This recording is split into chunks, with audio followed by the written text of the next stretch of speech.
Ընդհանրապես զբաղվում եմ նկարչությամբ, բայց պարզ է, այս քաղաքական ակցիաներին միշտ էլ մասնակցում եմ այն հույսով, որ ինչ-որ բան կփոխվի դեպի մեր իրավունքների պաշտպանությունը։ Այսօրվա ակցիայի նպատակը որն է։ Այսօրվա ակցիայի նպատակը ես կազմակերպիչները ճիշտ է չեմ քննարկել, բայց հասկացա, որ վերջերս վարչապետի աթոռի զբաղեցնողի հայտարարությունների հետ կապված այդ նպատակավոր է, որ Արցախի հարցը փակված է եւ այլն, որ արցախցիների վերադարձը անհնար է, որ իրենց իրավունքները այլևս պետք է չխոսենք, որ ինքն հայտարարեց, որ պետք է դառնան Հայաստանի հպարտ քաղաքացիները, հպարտությունից իրականում բան չի թողել ու մեզ էլ նորից նույն ճանապարհով, բայց գումարած ես ինչքան հասկացա, այդ խաղաղության պայմանագրում ոչ մի խոսք չկա արցախցիների իրավունքների մասին, իսկ այս կոնֆլիկտը իրականում որպեսզի լուծվի, պետք է Արցախի հարցը լուծվի, արցախցիների վերադարձի կամ իրենց իրավունքների պաշտպանությամբ,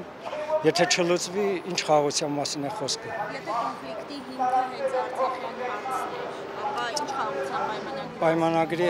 եթե այդ խաղաղության պայմանագրում չի նշվում, դա ժողովուրդների խաղաղություն չի բերելու։ Ժողովուրդները, եթե մի ժողովուրդը մի խոսքով միակողմանի զիջումներով ճանապարհ է, այդ ճանապարհը փաստորեն մեր միակ խաղաքարտն էր, այսպես ասած, մնացել,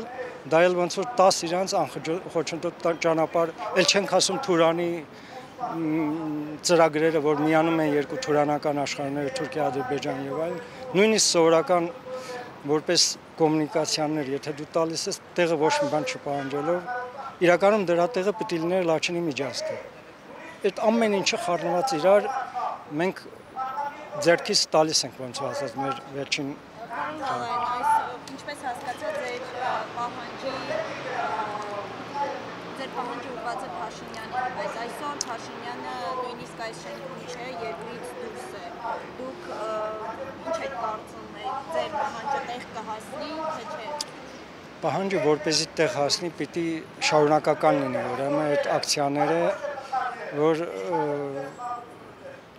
որ ազդեցություն տա, այսպես ասած, բայց նույնիսկ եթե ինքը այստեղ էլ լիներ, բարձր ինքը այն մարդ չի, որ դուրս գա բացի այսով երկխոսության գնա։ Դա ոչ մի դեպքում, նույնիսկ 100,000 հոգի, ասինքն առիթ ունեցել ենք, երբ որ